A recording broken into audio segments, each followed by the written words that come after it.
Hello everyone, welcome back to my channel.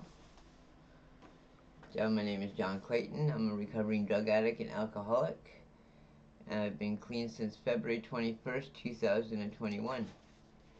And we'll carry on with the basic text today. We're on chapter 4. Now chapter 4 is quite a bit long, so I might have to break it down into more than one video, but we'll see how it goes. I tend to start slowing down the longer I read, and I'm not the greatest at as it is. So bear with me, and I hope you stick around. Chapter 4, How It Works. Excuse me. If you want what we have to offer and are willing to make the effort to get it, then you are ready to take certain steps. These are the principles that made our recovery possible. 1. We admitted that we were powerless over our addiction, that our lives had become unmanageable. 2. We came to believe that a power greater than ourselves could restore us to sanity. 3. We made a decision to turn our will and our lives over to the care of God as we understood Him. 4. We made a searching and fearless moral inventory of ourselves. 5. We admitted to God, to ourselves, and to another human being the exact nature of our wrongs. 6. We were entirely ready to have God remove all these defects of character. 7. We humbly asked Him to remove our shortcomings. 8.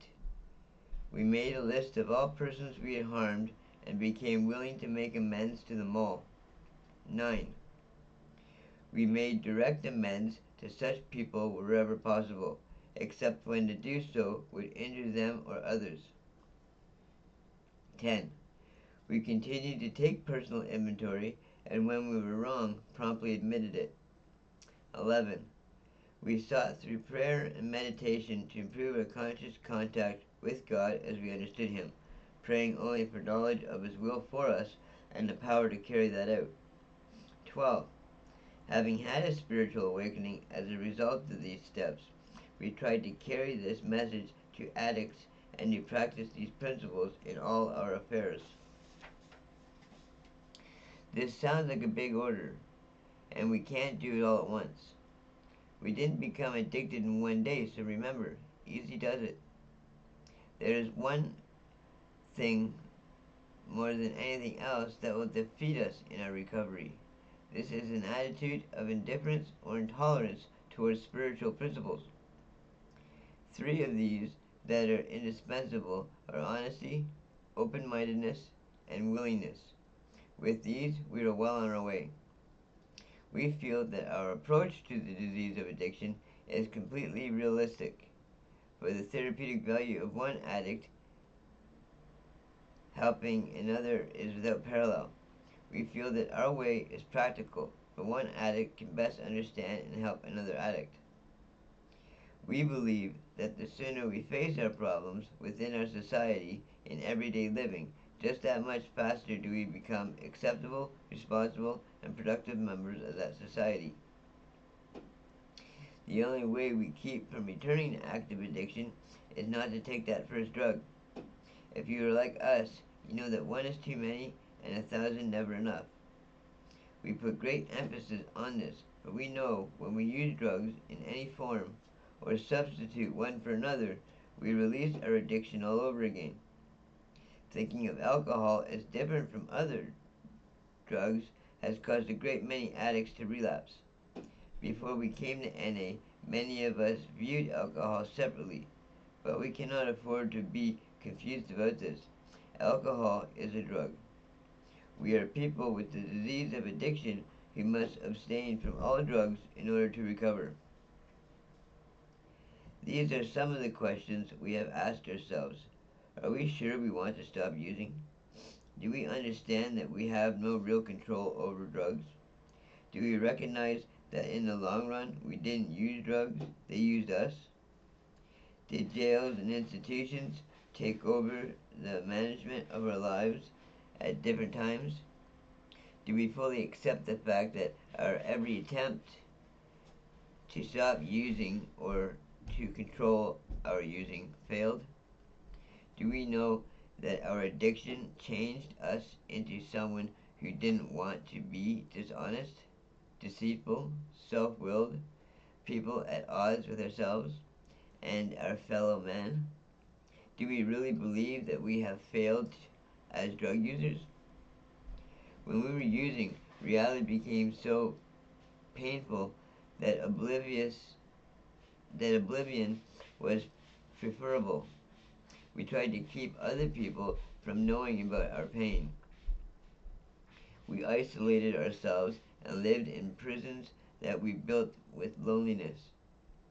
Through this desperation, we sought help in Narcotics Anonymous. When we came to NA, we are physically, mentally, and spiritually bankrupt.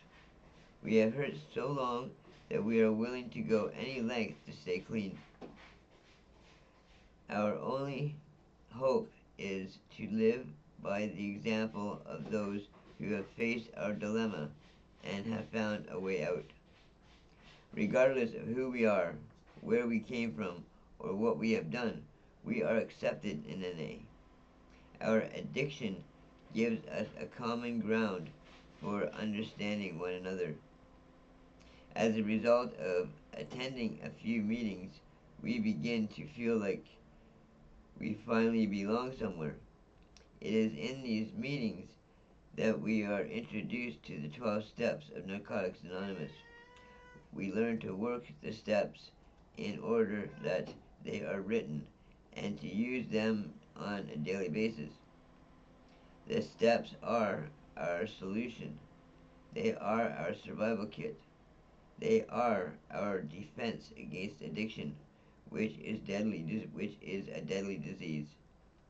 Our steps are the principles that make a recovery possible. Okay, we'll just stop it there, and we'll start the next part of the video at step 1, because I'll be reading through what each individual step actually means. So thank you for listening today. I appreciate every one of you. You know, if you would like to leave a comment, share a story, or just say hello, by all means, you know, you want to join my community, hit subscribe. You know, if you think the video is okay, hit like, or if you have any ideas how I can improve. I learn a little bit more every single day. So once again, thank you everybody for joining me today, and we'll see you all again tomorrow.